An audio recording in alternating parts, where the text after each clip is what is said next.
I have been told that I'm too much to handle, too hard to manage, too emotional, too stubborn, too invested in things, too loud, too quiet, too this, too that.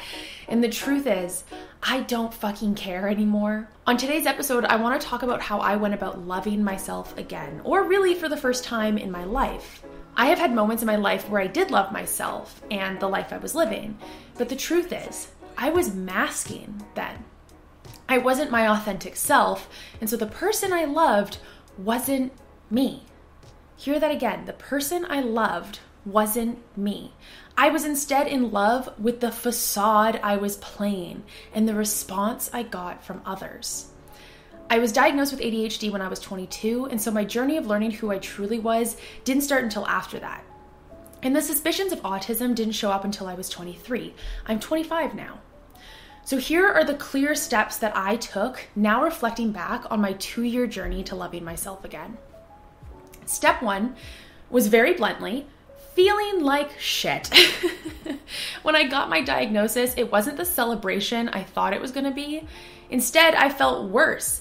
My symptoms seemed to get worse, and I started actually hating myself and my struggles. Why did this happen? Well, I was now face to face with the reason I've struggled my entire life. It felt like I was being secretly operated by a tiny human in my brain that consistently fucked me over and over again, and then I was introduced to him for the first time. I didn't want to hug this tiny menace. I wanted to fucking kill him. He was the worst thing in the world. And so step 1 to loving myself again and to loving yourself again, post-diagnosis, is to allow yourself to be angry, to be sad, to be upset and disappointed that you have a disorder that you weren't aware of. Feel those feelings. It sucks. Having a disorder when you don't yet understand it is awful. You likely don't have the best tools or strategies to manage your disorder, and now you're being reminded of that fact every single day.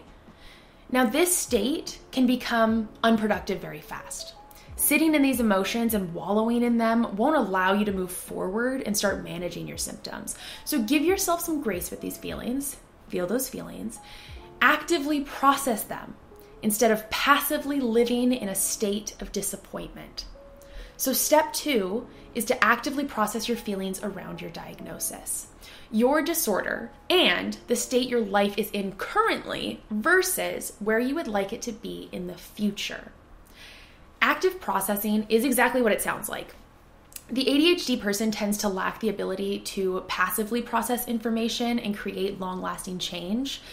A metaphorical example that I frequently will use with my clients is this idea of a neurotypical person walking in a kitchen and grazing or hitting the stove accidentally with their arm. And they go, oh my God, I fucking burnt myself. That really hurt. I'm going to turn the stove off so that doesn't happen again.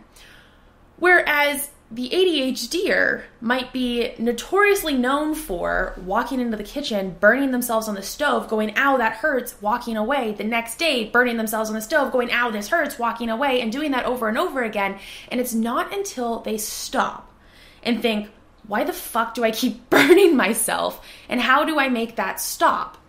Before they're actually able to realize that you need to turn off the stove to change the outcome. And this obviously is just a metaphor to a much bigger problem and shows up in a lot of different ways. But this is why we so frequently make the same mistakes over and over and over again without making changes. We didn't actively process the problem and then create a solution. So in the case of learning to love ourselves again, we need to actively process the shittiness of having ADHD, being diagnosed, and what that now means and what you'd like to see happen moving forward. The best way I found myself doing this was through therapy, journaling, and talking with friends that were also going through the same challenges that I was going through. Active processing is definitely a practiced tool. You've likely not done a ton of this in your day-to-day life, though you may have tried therapy or enjoyed talking things out with friends. But to initiate active processing because you now know what the purpose of it is very hard to do. In the past, you might have actively been processing by accident, but to go, oh, I need to unpack why I feel like shit about my diagnosis and my relationship with myself is hard to initiate. So you can expect some discomfort and resistance to doing this. If not, like if this ends up being a great process for you and there's no resistance, great.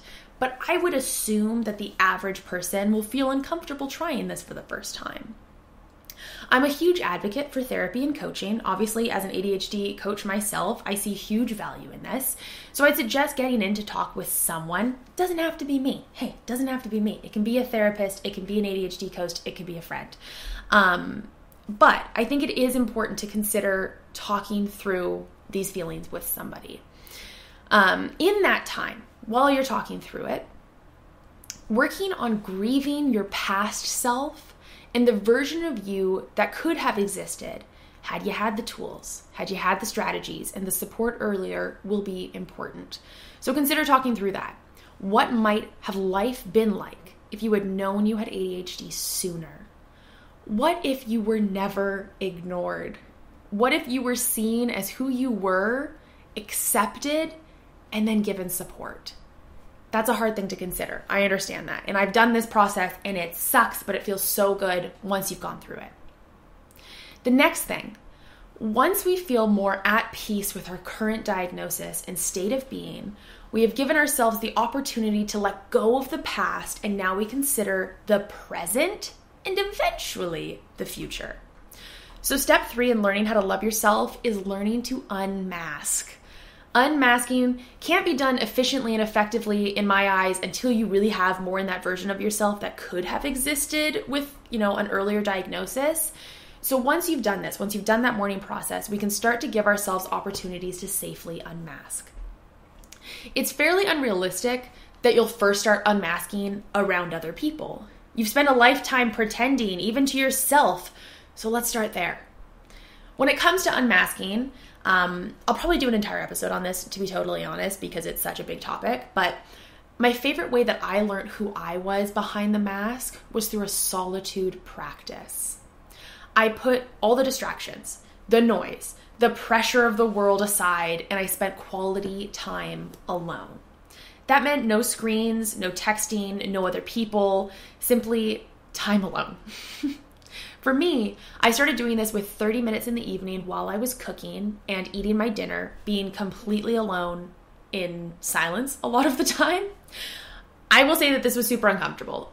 I hated it. For the first little bit, there was such intense discomfort and resistance to it, and I had to push through that discomfort. ADHDers are notorious for wanting comfort. And so when we're actively making ourselves feel uncomfortable, that's a hard thing for us to consistently do. So I recognize that that is hard, and it requires a lot of determination or desire to get to this end point. But over time, I saw glimpses of myself. Parts of me wanted to sing, wanted to dance, to talk to myself and have the most amusing conversations ever. And eventually, after giving myself this safe space to unmask, it felt comfortable for me to be alone. That 30 minutes turned into an hour, and then 2, and then 3, and eventually I was waking up alone and in that state of being me. It was so beautiful, and I will go into more details on this in a future episode if that's something you're interested in, but let me know. If you want to hear more about unmasking, I would love to talk about it. But let's start there. Unmasking with ourselves, a solitude practice that gives us an opportunity to be ourselves and to start to, unmask this version of ourselves. And in a future episode, we'll talk about how to unmask around others. Once you feel more comfortable with being yourself, connect with that person. I gave myself opportunities for reflection, growth, and challenge. I feel the closest to myself and most in love with myself when I'm closest to the best version of myself. So I started journaling more frequently. I went to therapy every week. I found spiritual support. I started training with a trainer twice a week. I was cooking every day. I was truly fueling the best version of myself. Now keep in mind, you may not have the energy to be the best version of yourself right now, and that is totally acceptable. But how can you make an effort to be closer to that version?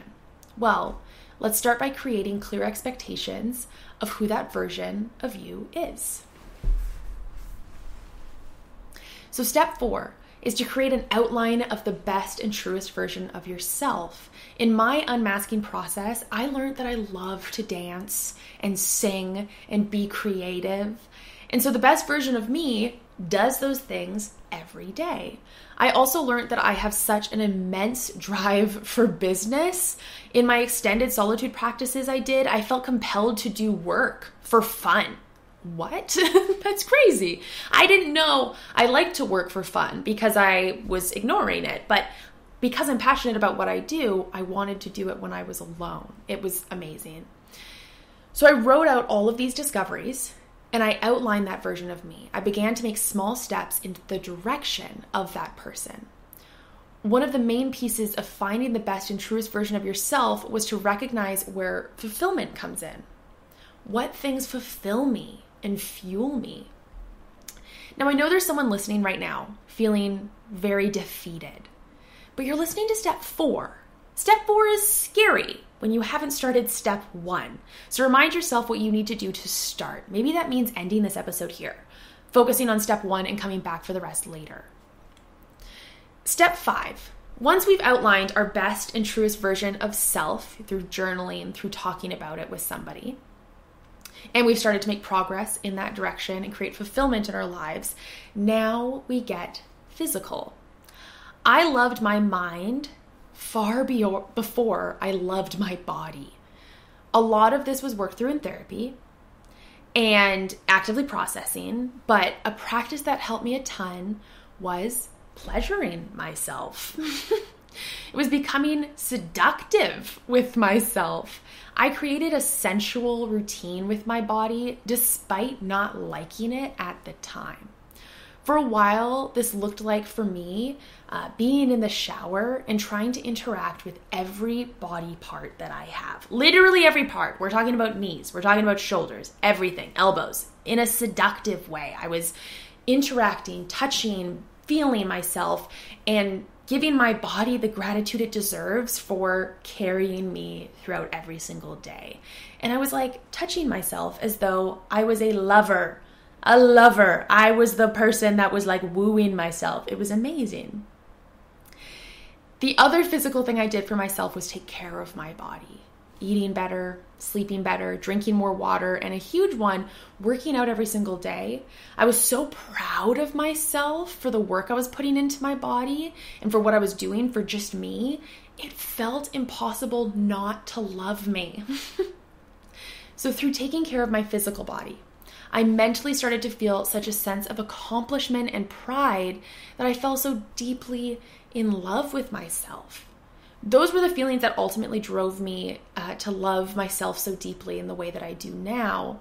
And that's what we want to fulfill by, seeking this out during this practice of finding yourself. We want to create that sense of accomplishment and pride. I want to remind you that this took me 25 years to do. This did not happen overnight, but I also didn't have a step-by-step guide on how to do that. So hopefully this maybe makes that clarity a little bit easier for you and gives you a direction for you to work in. And at the end of the day, if you're putting an effort into yourself, that's what matters. There are many people that are stagnant in their life right now and feeling unable to move or do anything. And if you are taking the first steps, you're listening to this, you want to feel better about yourself, you want to love yourself, and here you are, you're in the right space, you're doing the right things, okay? So go back, start with our step 1, and then start to move forward, okay? Feel those feelings. We got to feel those feelings to move on. But I hope this helps. I'm really excited to do a full episode on the unmasking and other processes and go more in depth. But I like to create these episodes that are easy to consume, a little bit shorter, and hopefully give you an idea of how to start the practice. If you want more in-depth guides on how to do that, you can find that by going through my coaching sessions, either with myself or any of my other coaches that I have. We are now in 3 different continents. Oh my God, we have coaches in North America, both in Canada and in the US. We have a coach in the UK, and we also now have one in Australia. Look at that, look at us go. So if you want to set up a consultation with any of us, you can do that by going to busybewithadhd.org and setting up a consultation there. So look forward to talking to you guys later, and I'll see you in the next episode. Okay, bye. Mwah.